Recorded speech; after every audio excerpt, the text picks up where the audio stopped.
Hello friends. प्रमुख academy में आप सभी का स्वागत है। इंटरनेशनल रिलेशंस पढ़ रहे हैं हम। और पिछले वीडियो में हम लोगों ने इंडिया बांग्लादेश के संबंध में चर्चा की थी। भारत के पड़ोसी देशों की श्रृंखला में आगे बढ़ते हुए आज हम लोग इंडिया म्यांमार रिलेशंस की चर्चा करेंगे। हम जानते हैं कि म्यांमार साउथ ईस्ट एशिया में भारत का एकमात्र पड़ोसी है जिसके साथ हमारी डायरेक्ट सीमा लगती है, सीधी सीमा लगती है। तो भारत और म्यांमार संबंध भारत के दक्षिण पूर्वी एशिया के साथ संबंधों के दृष्टिकोण से भी अत्यंत महत्वपूर्ण है, वेरी इंपॉर्टेंट है। और साथ ही साथ भारत के overall south Asia, east Asia, south East Asia, इस पूरे रीजन में अपने कनेक्शंस को, अपने बायलैटरल रिलेशंस को एक्सपेंड करने के पॉइंट ऑफ व्यू से भी भारत और म्यांमार संबंध महत्वपूर्ण है। तो इंडिया म्यांमार रिलेशंस में जो कुछ इम्पोर्टेंट डायमेंशंस हैं उसको हम लोग एक एक कर देखते चलेंगे। सबसे पहले म्यांमार की अगर आप लोकेशन को देखें तो भारत के ठीक पूरब में, ईस्ट में आपको म्यांमार देश है। भारत के 4 राज्यों के साथ म्यांमार की सीमा लगती है। And India and Myanmar share a boundary, land boundary of 1643 kilometre. तो भारत और म्यांमार दोनों 1643 kilometre, 1643 kilometre land boundary share करते हैं। आप यहाँ पर रेड में मार्क जो लाइन देख रहे होंगे, रेड में जो मार्क ये लाइन है, ये भारत म्यांमार सीमा लैंड बाउंड्री है। तो भारत के 4 राज्यों का म्यांमार के साथ बॉर्डर शेयर होता है। मैंने आपको बताया अरुणाचल प्रदेश, नागालैंड, मणिपुर और मिजोरम। तो इन फैक्ट्स को आपको ध्यान में रखना है फिल्म्स के पॉइंट ऑफ व्यू से। अच्छा, अब ये तो बात म्यांमार के लोकेशन की हो गई। क्योंकि म्यांमार भारत को दक्षिण पूर्वी एशिया से जोड़ता है, साउथ ईस्ट एशिया से जोड़ता है, इसीलिए म्यांमार की भूमिका भारत के एक्ट ईस्ट पॉलिसी में, भारत की विदेश नीति का जो एक महत्वपूर्ण पिलर है एक्ट ईस्ट पॉलिसी, उस नीति के लिए बहुत महत्वपूर्ण है। दूसरी बात कि Myanmar is also a link nation between South Asia as well as South East Asia. तो from this point of view also Myanmar एक स्ट्रेटेजिक नेशन के रूप में भारत के विदेश संबंधों में महत्वपूर्ण है। अच्छा, अब बात ये उठती है कि भारत म्यांमार संबंधों में अभी जो कई पक्ष हैं उसमें एक इम्पॉर्टेंट एस्पेक्ट है म्यांमार में डेमोक्रेटिक सिचुएशन, म्यांमार में जो पॉलिटिकल क्राइसिस की सिचुएशन है, इनस्टेबिलिटी की सिचुएशन है, वो दोनों देशों के भी संबंध में एक महत्वपूर्ण पक्ष है। उसमें कई सारे डायमेंशंस हैं। सबसे पहली बात कि म्यांमार में डेमोक्रेटिक एक्सपेरिमेंट को रिपीटेड सेटबैक्स का सामना करना पड़ा है। हम जानते हैं कि म्यांमार में कंजिक्यूटिवली कभी मिलिट्री रूल, ज़्यादातर समय के लिए मिलिट्री रूल, और फिर थोड़े थोड़े समय के लिए पीरियोडिक इंटरवल्स पर सिविलियन गवर्नमेंट रही है। लेकिन अब उसमें दिक्कत क्या है कि जो मिलिट्री गवर्नमेंट है वो कभी भी डेमोक्रेटिकली इलेक्टेड सिविलियन गवर्नमेंट को स्टेबल नहीं होने देती। और डेमोक्रेटिक स्टेबिलिटी वहाँ एक सबसे बड़ा इशू है कि sustainable democratic governance, sustainable democratic institutions का डेवलपमेंट वहाँ की मिलिट्री के पॉलिटिकल इंटरवेंशन के कारण सफल नहीं हो पाया है, सक्सेसफुल नहीं हो पाया है। कहने का अर्थ ये है कि जब जब लोकतांत्रिक चुनी हुई सरकार म्यांमार में पैर जमाना शुरू करती है, म्यांमार की सेना के द्वारा उसे हटाकर, रिप्लेस करके और पदस्थ करके वहां पर सेना की सरकार स्थापित कर दी जाती है।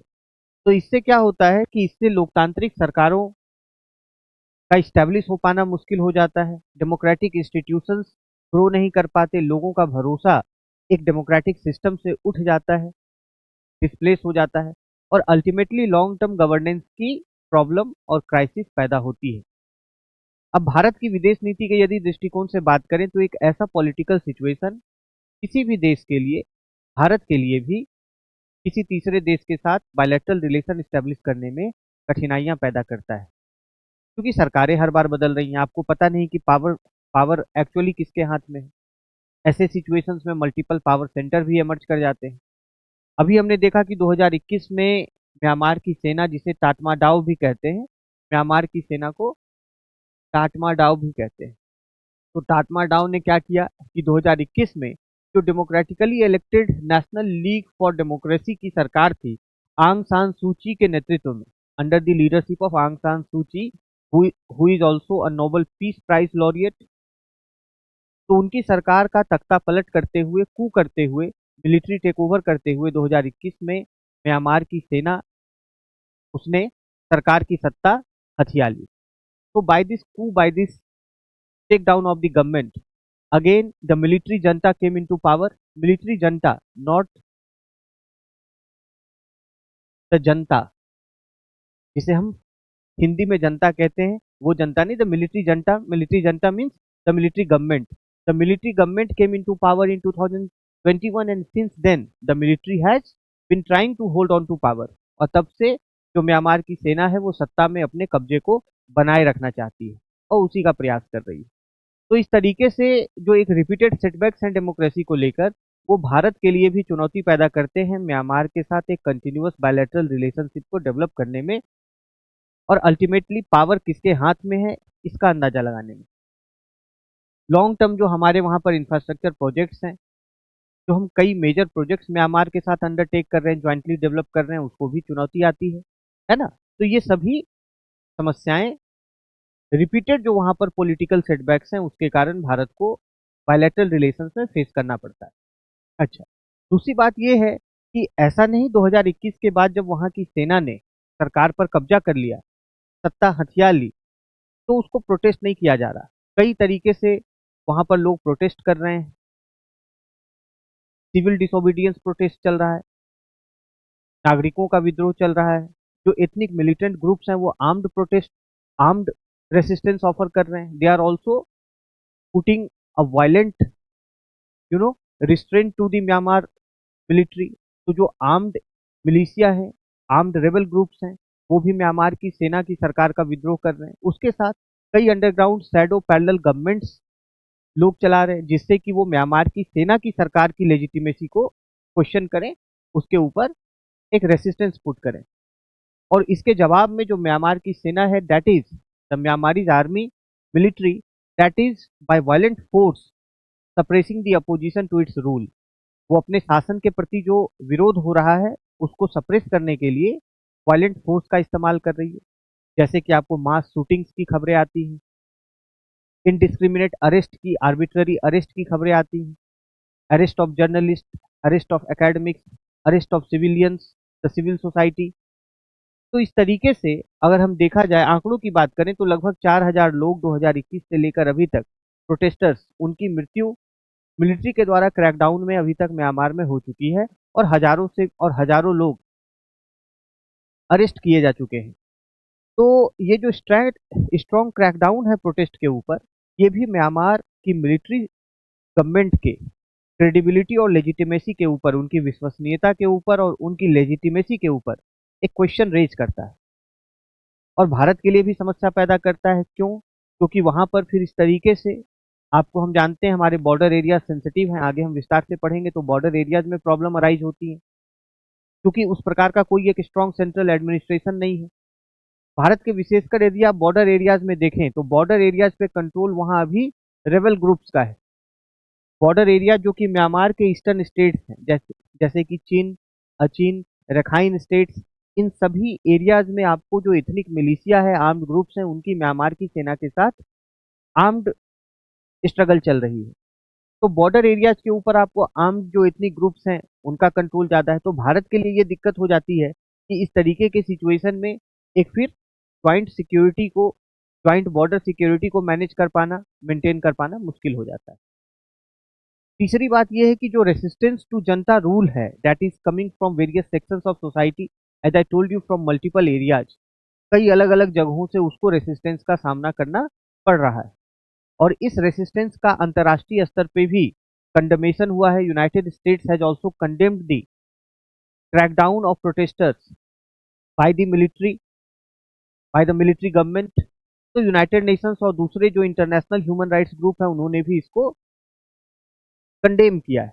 भारत के यदि एंगेजमेंट की बात करें, तो India has maintained a strategic and pragmatic approach with respect to Myanmar. Bharat ने एक स्ट्रेटजिक और एक व्यावहारिक दृष्टिकोण अपनाया है म्यांमार की परिस्थिति को लेकर। कैसे? सबसे बड़ी बात तो ये कि 2021 के बाद वहां पर मिलिट्री जनता ने सत्ता के ऊपर अपना नियंत्रण बनाए रखने का प्रयास किया है। हालांकि अभी जैसे हमने देखा कि मिलिट्री जनता के रूल को वहां पर स्ट्रॉन्ग रेसिस्टेंस का भी सामना करना पड़ रहा है, लेकिन भारत ने मिलिट्री जनता को डायरेक्टली स्ट्रेट फॉरवर्डली कंडेम नहीं किया। भारत का अप्रोच क्या है कि म्यांमार में डेमोक्रेटिक ट्रांजिशन पॉसिबल हो पाए, भारत इसके लिए प्रयास करता है, भारत इसके लिए समर्थन भी करता है, लेकिन डायरेक्टली इंडिया ने वहां की मिलिट्री जनता के रूल को, जो मिलिट्री शासन है उसको कंडेम नहीं किया है और उसके साथ अपने डिप्लोमेटिक रिलेशंस को हम मेंटेन किए हुए हैं। तो दूसरी तरफ वहाँ पर जो लोगों के प्रोटेस्टर्स के राइट्स हैं, जो माइनॉरिटी राइट्स हैं, उसको भारत बायलैटरल और मल्टीलैटरल प्लेटफॉर्म्स पे रेज करता रहा है। तो भारत का अप्रोच ये है कि हम बायलैटरली इंगेज करें और भारत वहाँ पर ना केवल मिलिट्री गवर्नमेंट के साथ बल्कि जो सिविलियंस है, सिविल सोसाइटी है, डिफरेंट ग्रुप्स हैं, उनके साथ भी भारत कंसल्टेशंस और जो डायलॉग है, जो एक कनेक्ट है, उसको बनाए रखता है ताकि हम वहाँ के समाज के विभिन्न वर्गों के साथ जुड़े रहें, क्योंकि वहाँ पर सत्ता का कोई एक निश्चित केंद्र भी, एक पार्टिकुलर सेंटर ऑफ पावर अभी म्यांमार में हमें नहीं दिखता है ना। तो भारत का एंगेजमेंट जो है that is very strategic and pragmatic as well as cautious with respect to India and Myanmar bilateral relations. आगे बढ़ते हैं। स्कोप ऑफ कोऑपरेशन की बात होती है, ये कहा जाता है कि म्यांमार की जो स्ट्रेटेजिक लोकेशन है वो भारत के नॉर्थ ईस्ट के लिए खासकर इंपॉर्टेंट है। नॉर्थ ईस्ट के डेवलपमेंट के लिए म्यांमार जैसे देशों की भूमिका महत्वपूर्ण है, क्योंकि ये साउथ ईस्ट एशिया का एक कॉरिडोर है, साउथ ईस्ट एशिया से भारत को जोड़ता है। नॉर्थ ईस्ट का जो एक हमारा कनेक्शन सिलीगुड़ी कॉरिडोर से है मेनलैंड इंडिया से, उसको भी हम बाईपास करते हैं म्यांमार के थ्रू। बांग्लादेश के ऊपर भी हमारी डिपेंडेंसी को म्यांमार कम करता है। इन सभी चीज़ों को हम आगे देखेंगे। तो स्कोप फॉर कोऑपरेशन म्यांमार के साथ हमें बायलैटरल रिलेशंस में देखने को मिलता है, पर्टिकुलरली नॉर्थ ईस्ट इंडिया के कंटेक्स्ट में। बॉर्डर सिक्योरिटी की यदि हम बात करें तो हमने देखा 1643 किलोमीटर लंबा भारत और म्यांमार का लैंड बॉर्डर है, और लैंड बॉर्डर पर जो बॉर्डर सिक्योरिटी के इश्यूज हैं वो आपको बेसिकली क्रिमिनल नेटवर्क से अराइज होते हैं, इंसर्जेंट ग्रुप्स की एक्टिविटीज के कारण अराइज होते हैं। जो बॉर्डर सिक्योरिटी को थ्रेट्स हैं, वो कौन कौन से थ्रेट्स हैं बॉर्डर सिक्योरिटी को? सबसे पहले तो आपको आर्म्स स्मगलिंग का थ्रेट है, ड्रग्स स्मगलिंग का थ्रेट है ना, ड्रग्स स्मगलिंग का थ्रेट है, ह्यूमन ट्रैफिकिंग, मानव तस्करी, उसके बाद इंसर्जेंसी, जो उग्रवाद है, सीमा पार उग्रवाद, उसका हमें थ्रेट है। तो इन सभी विषयों पर बॉर्डर सिक्योरिटी पर भारत और म्यांमार आपस में ज्वाइंट कोऑपरेशन करता है। किस प्रकार से? क्योंकि ये चुनौतियां हैं तो इसमें आपको ज्वाइंट बॉर्डर मैनेजमेंट की जरूरत पड़ती है, ज्वाइंट बॉर्डर पेट्रोलिंग की जरूरत पड़ती है, सर्विलांस की जरूरत पड़ती है, इंटेलिजेंस शेयरिंग की आवश्यकता होती है। तो भारत और म्यांमार नॉर्थ ईस्ट में, भारत अपनी सीमा पर सुरक्षा के लिए म्यांमार से इन विषयों के ऊपर सहयोग करता है। Joint border management, border patrolling, intelligence sharing, surveillance, इन विषयों पर। अच्छा, अब इसमें ये बात उठती है कि भाई, क्योंकि वहां पर मैंने जैसा बताया कि सीमा पर अभी वहां आर्म्ड रेबल ग्रुप्स का कंट्रोल है, तो हम उन रेबल ग्रुप्स के साथ भी कांटेक्ट बनाए रखते हैं और साथ ही साथ जो मिलिट्री गवर्नमेंट है वहां, उसके साथ भी कांटेक्ट बनाए रखते हैं बॉर्डर सिक्योरिटी को इंश्योर करने के लिए, है ना। अच्छा, उसके लिए हम क्या करते हैं? साथ ही साथ ज्वाइंट काउंटर इंसर्जेंसी ऑपरेशंस भी भारत और म्यांमार मिलकर सीमा पर लॉन्च करते हैं।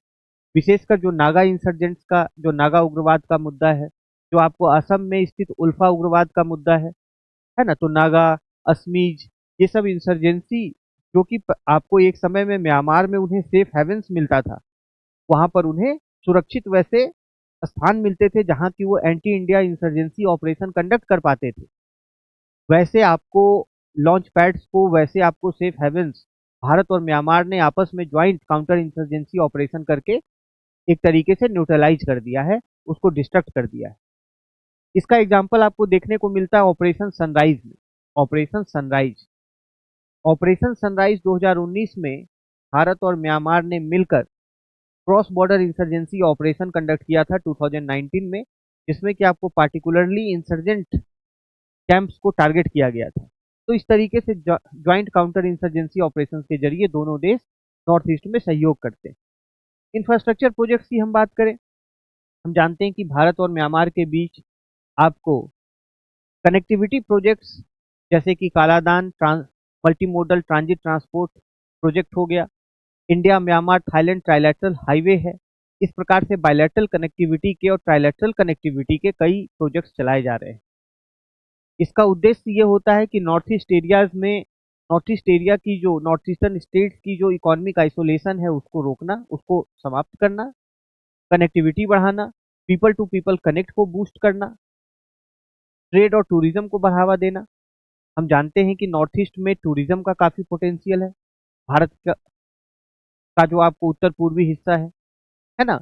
और ये किस माध्यम से किया जाता है, जैसे आपको बॉर्डर हाट है, तो को बॉर्डर हाट मतलब बॉर्डर मार्केट, तो बॉर्डर मार्केट्स को ऑर्गेनाइज करके लोकल एरिया में इकोनॉमी को बूस्ट करने का प्रयास किया जाता है, ताकि लोकल इकोनॉमी को बूस्ट मिल सके। उसके साथ ही साथ आपको जैसे पीपल टू पीपल कनेक्ट्स हैं, टूरिज्म कॉरिडोर्स हैं, इसके माध्यम से स्थानीय अर्थव्यवस्था को लाभ पहुंचाने का प्रयास किया जाता है। तो भारत और म्यांमार के बीच में ये आपको नॉर्थ ईस्टर्न इंडिया में खासकर कोऑपरेशन के एरियाज हैं। अच्छा, उसके बाद एक महत्वपूर्ण मुद्दा आता है रोहिंग्या इशू का। रोहिंग्या इशू क्या है? हम जानते हैं कि भारत में लगभग 40,000 से भी ज्यादा रोहिंग्या मुस्लिम्स इलीगल तरीके से रह रहे हैं।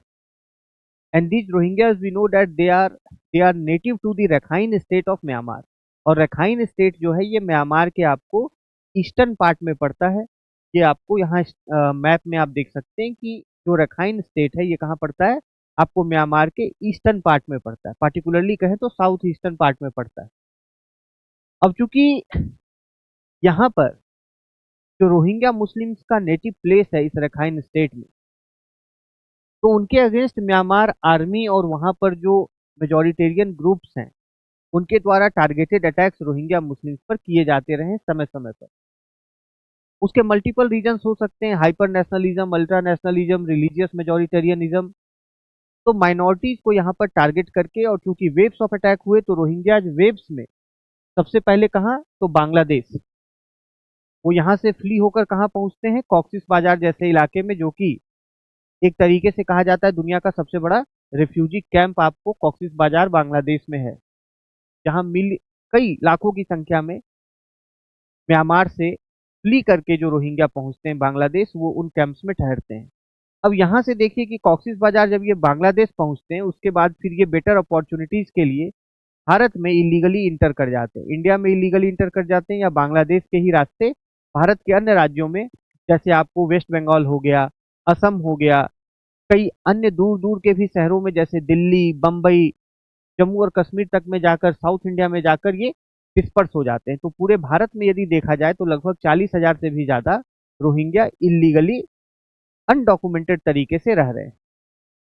और इस इलीगल इमिग्रेशन के कारण कई सिक्योरिटी कंसर्न्स रेज होते हैं और ह्यूमैनिटेरियन प्रेशर भी भारत के ऊपर पड़ता है।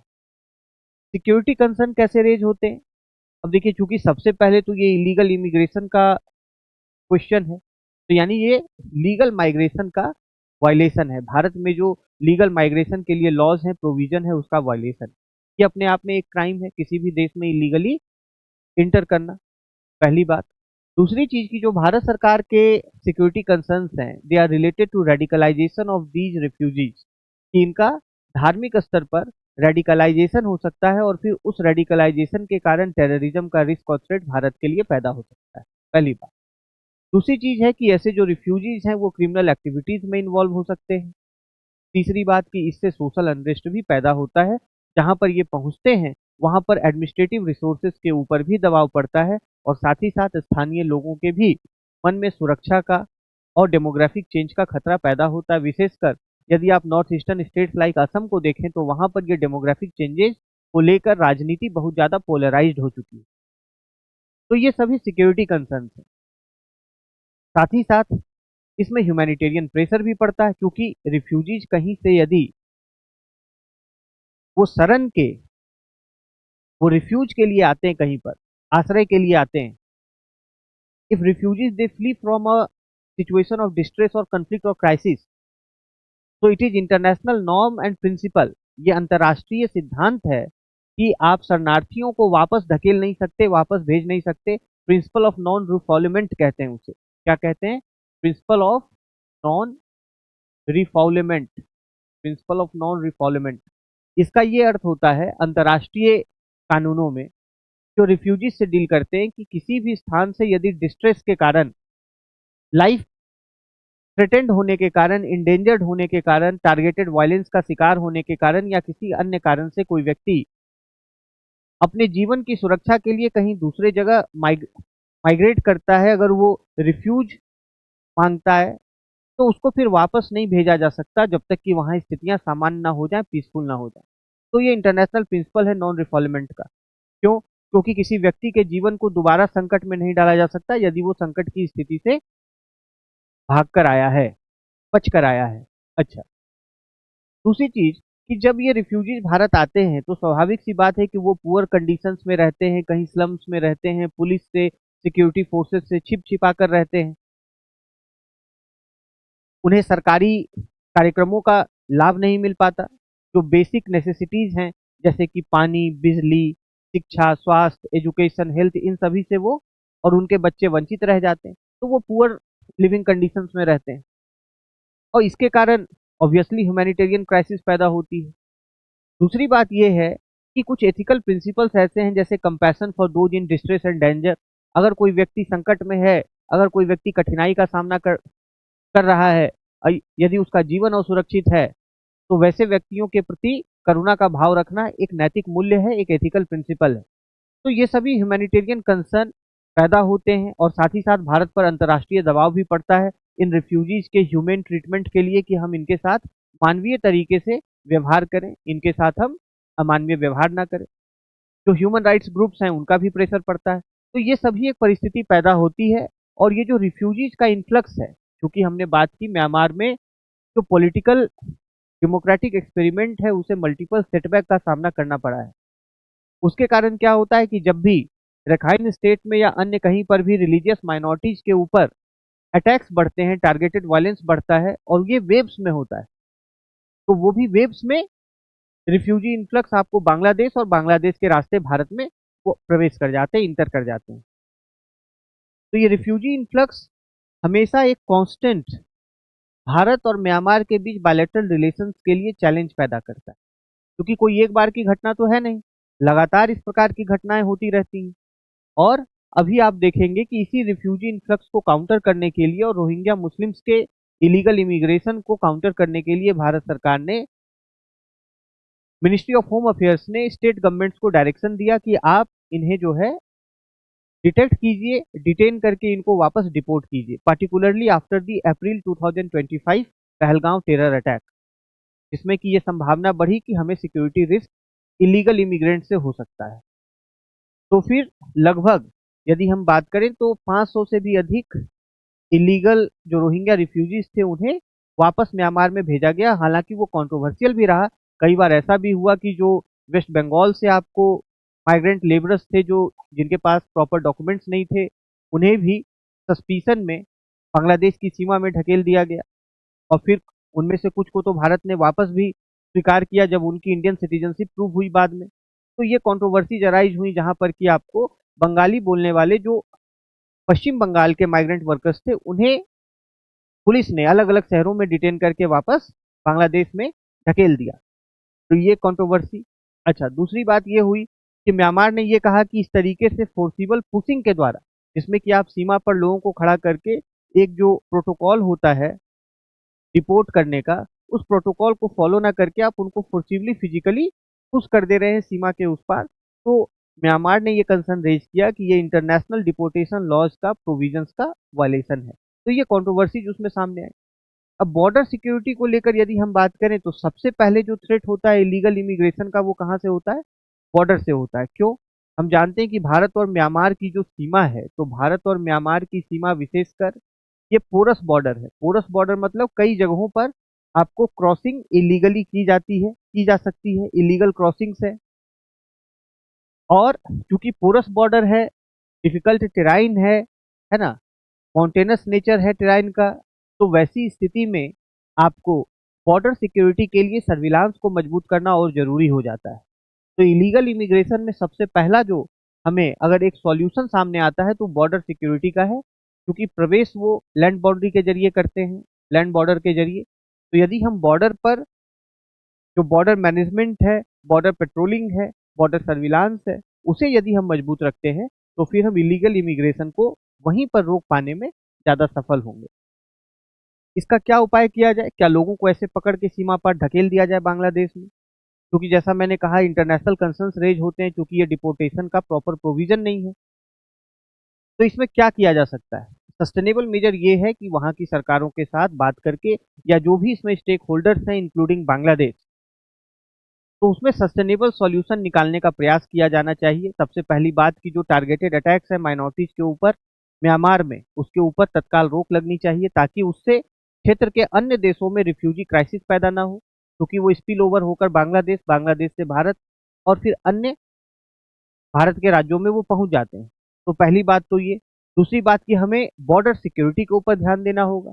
तीसरी चीज ये कि इन देशों में स्थायी सरकारें और राजनीतिक स्थिरता बनी रहे, पॉलिटिकल स्टेबिलिटी बनी रहे। लॉन्ग टर्म में भारत का ये भी इंटरेस्ट है। अभी हम देख रहे हैं कि बांग्लादेश में भी पॉलिटिकल इनस्टेबिलिटी की सिचुएशन रही। तो ओवरऑल साउथ एशियन रीजन में और इंडिया के नेबरहुड में लॉन्ग टर्म पॉलिटिकल स्टेबिलिटी के लिए भी भारत को एक बिग नेशन के रूप में प्रयास करना चाहिए, एक इन्फ्लुएंशियल नेशन के रूप में प्रयास करना चाहिए। आगे बढ़ते हैं। ये रोहिंग्या का मामला था। अच्छा, बुद्धिस्ट सॉविनिज्म, रोहिंग्या के डिस्कशन के दौरान हमने एक बात की थी कि जो रिलीजियस मेजोरिटेरियनिज्म है, वो भी एक इम्पॉर्टेंट रोल प्ले करता है म्यांमार की राजनीति में, वहाँ के सरकार की नीतियों में और वहाँ की पॉलिटिक्स में। सबसे पहली बात की डेमोग्राफी और बुद्धिस्ट नेशनलिज्म की यदि हम बात करें, तो म्यांमार की डेमोग्राफी इस प्रकार की है कि लगभग 88% पॉपुलेशन बुद्धिस्ट है। तो about 88% of Myanmar population belongs to Buddhist religion, और इससे बुद्धिस्ट नेशनलिज्म का कंसेप्ट अराइज होता है। The notion of Buddhist superiority, उनके अंदर क्या नोशन है कि हम एथनिक रूप से और कल्चरली दूसरे रिलीजन से सुपीरियर हैं। This is the idea of Buddhist chauvinism. What is the meaning of chauvinism? Chauvinism means superior, superiority, और उस सुपीरियोरिटी के कारण वो दूसरे को इंफीरियर समझते हैं। तो कहने का ये मतलब है कि this notion of religious superiority it has led to Buddhist chauvinism in Myanmar.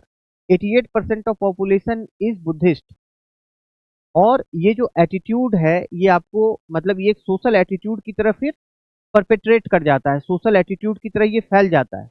फिर ये स्टेट इंस्टीट्यूशंस में घुस जाता है ये विचार कि हम रिलीजियसली दूसरों से सुपीरियर हैं, जो दूसरे रिलीजियस माइनॉरिटीज हैं, और जो दूसरे माइनॉरिटीज हैं उनके जो फेथ, उनकी बिलीफ, उनके लाइफ स्टाइल, उनका जो अपना रहन सहन का तौर तरीका है, उसको फिर बुद्धिस्ट कल्चरल नेशनलिज्म के लिए थ्रेट माना जाता है कि इससे भाई हमारी जो संस्कृति है ये थ्रेटेंड हो रही है।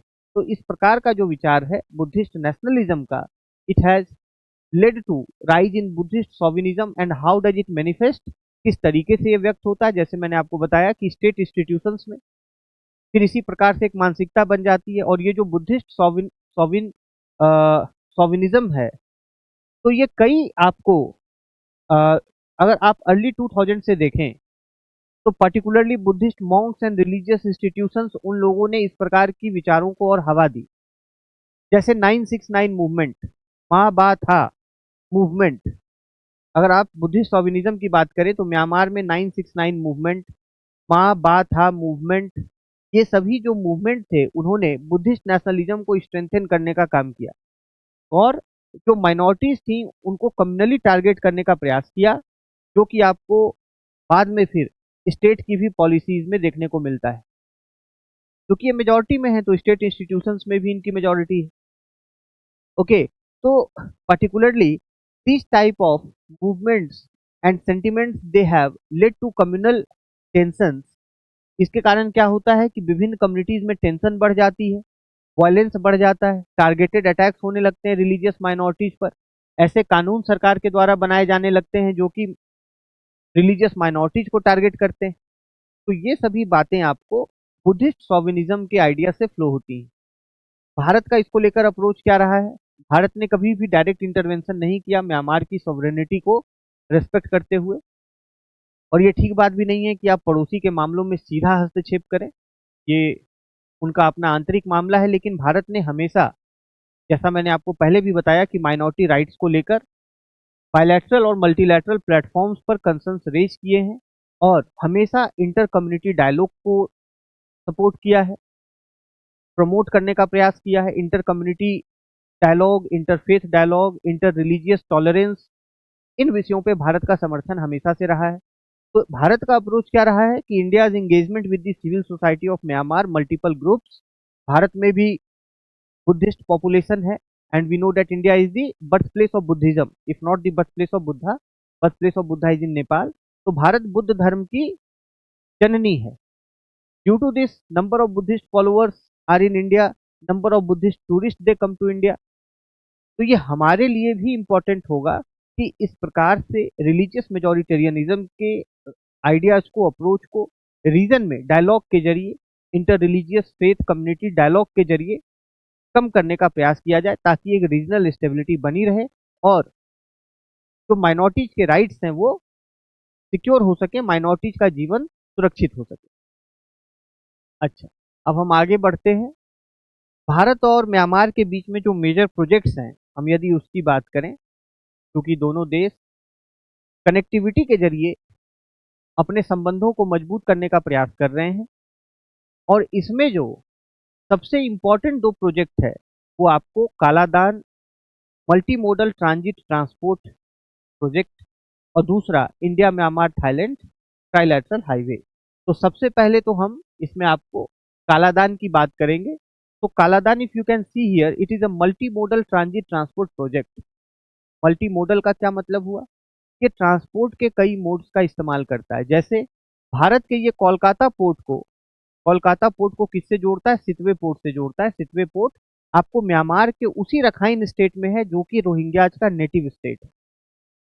तो ये आपको multi modal Kaladan is a multi modal transit transport project, और ये किसके नाम पर है? तो म्यांमार के कालादान नदी के ऊपर, म्यांमार में कालादान नदी है, this Kaladan river which you are seeing in this blue stretch, उसी के ऊपर इसका नाम रखा गया है। तो कोलकाता से आपको सितवे का सी रूट लगभग 539 किलोमीटर का है। तो ये आपको सी ट्रांसपोर्ट के जरिए, मैरीटाइम ट्रांसपोर्ट के जरिए, फिर सितवे से आपको पलटवा ये रिवर के जरिए, इनलैंड वाटरवे के जरिए, रिवर जेटी के जरिए लगभग 158 किलोमीटर का ये स्ट्रेच है। फिर पलटवा से लेकर आपको जोरिनपुई बॉर्डर क्रॉसिंग, जो कि आपको भारत के साथ जो मिजोरम में जोरिनपुई बॉर्डर क्रॉसिंग है, इसको ये सड़क से जोड़ता है, हाईवे से जोड़ता है।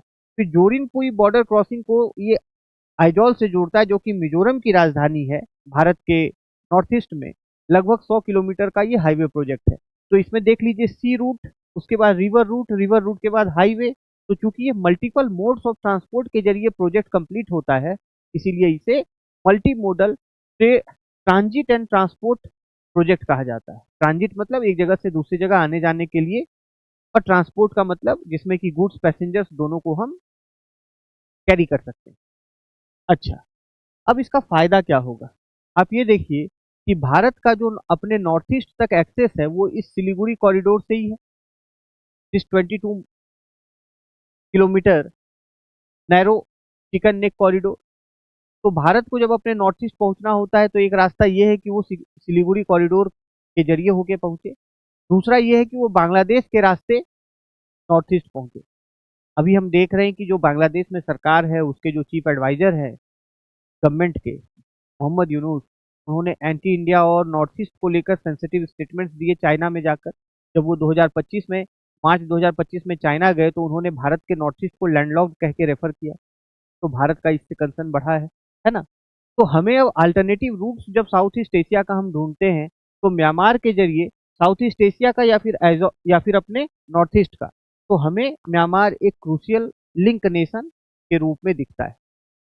तो भारत कालादान मल्टीमोडल प्रोजेक्ट के जरिए नॉर्थ ईस्ट से अपनी कनेक्टिविटी को इम्प्रूव करने का प्रयास कर रहा है, जिससे कि नॉर्थ ईस्ट में ट्रेड को प्रमोशन मिल सके, ट्रेड इंसेंटिवाइज हो सके, ट्रेड, ट्रांसपोर्ट, टूरिज्म जैसे क्षेत्र, इकोनॉमिक अपॉर्चुनिटीज विकसित हो सके नॉर्थ ईस्ट में, और साथ ही साथ हम साउथ ईस्ट एशिया से और ज़्यादा कनेक्ट हो पाए। ये कालादान मल्टीमोडल प्रोजेक्ट का सिग्निफिकेंस है। ये आपको बांग्लादेश को भी बाईपास करता है, सिलीगुड़ी कॉरिडोर को भी बाईपास करता है, और इस तरीके से नॉर्थ ईस्ट तक पहुंचने का एक अल्टरनेटिव रूट डेवलप करता है। ये इसकी इम्पोर्टेंस है। यदि हम इस प्रोजेक्ट के प्रेजेंट स्टेटस की बात करें तो 2027 तक उम्मीद की जा रही है कि पूरा ये प्रोजेक्ट ऑपरेशनलाइज हो जाएगा। इसमें दिक्कत कहाँ पे आ रही है आपको? इसमें दिक्कत आ रही है जो म्यांमार में विशेषकर इनलैंड वाटरवे का जो सेगमेंट है और जो हाईवेज के सेगमेंट हैं उनका अभी ऑपरेशनलाइज होना म्यांमार के इसमें बाकी है, बल्कि जो सी रूट के थ्रू ट्रांसपोर्ट है वो ऑपरेशनलाइज होने के लिए तैयार है। लेकिन जो हाईवे और जो इनलैंड वाटरवे प्रोजेक्ट है म्यांमार में, उसमें कुछ वहां पर ग्राउंड लेवल पर दिक्कतें आ रही हैं। जैसा मैंने बताया, पॉलिटिकल इनस्टेबिलिटी भी एक उसमें बड़ा कारण है। रखाइन स्टेट, जहां पर कि आपको अराकन आर्मी का प्रभाव है ना, अराकन आर्मी वहां की एक एथनिक मिलिटिया है, एक मिलिशिया है, उसका प्रभाव है। तो इन वजहों से जो इनस्टेबल पॉलिटिकल सिचुएशन है उसके कारण particular component of Kaladan multimodal project has not been operationalized, which is expected to get operationalized by 2027।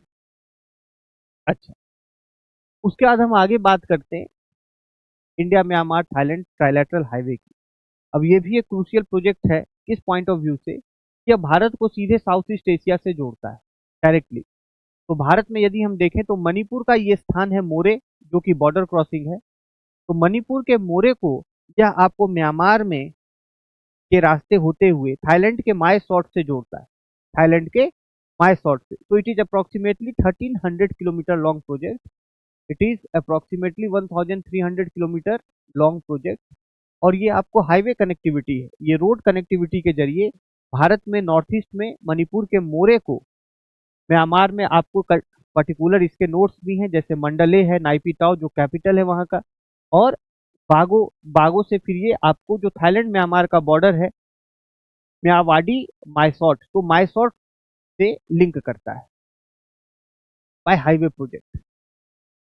अब इसका फायदा क्या है? फायदा ये है कि सीधे ये हमारे नॉर्थ ईस्ट को साउथ ईस्ट एशिया से जोड़ता है, पहली बात। दूसरी बात ये कि नॉर्थ ईस्ट एशिया का जो इकोनॉमिक पोटेंशियल है उसको और फर्दर एक्सपेंड करता है। पीपल टू पीपल कनेक्शंस, आपको trade, income, livelihood opportunity generate करता है, टूरिज्म पोटेंशियल को बढ़ाता है ना, और नॉर्थ ईस्ट तक एसेसिबिलिटी को भी इंक्रीज करता है। तो these two particular projects are very crucial with respect to India Myanmar bilateral relations. अच्छा, इसी के साथ भारत म्यांमार की चर्चा हम लोगों ने की, और अब आगे की वीडियो में हम लोग भारत के अन्य पड़ोसी देश जैसे अफगानिस्तान के साथ बायलैटरल रिलेशंस को डिस्कस करेंगे। इस कक्षा से जुड़ने के लिए आपका धन्यवाद।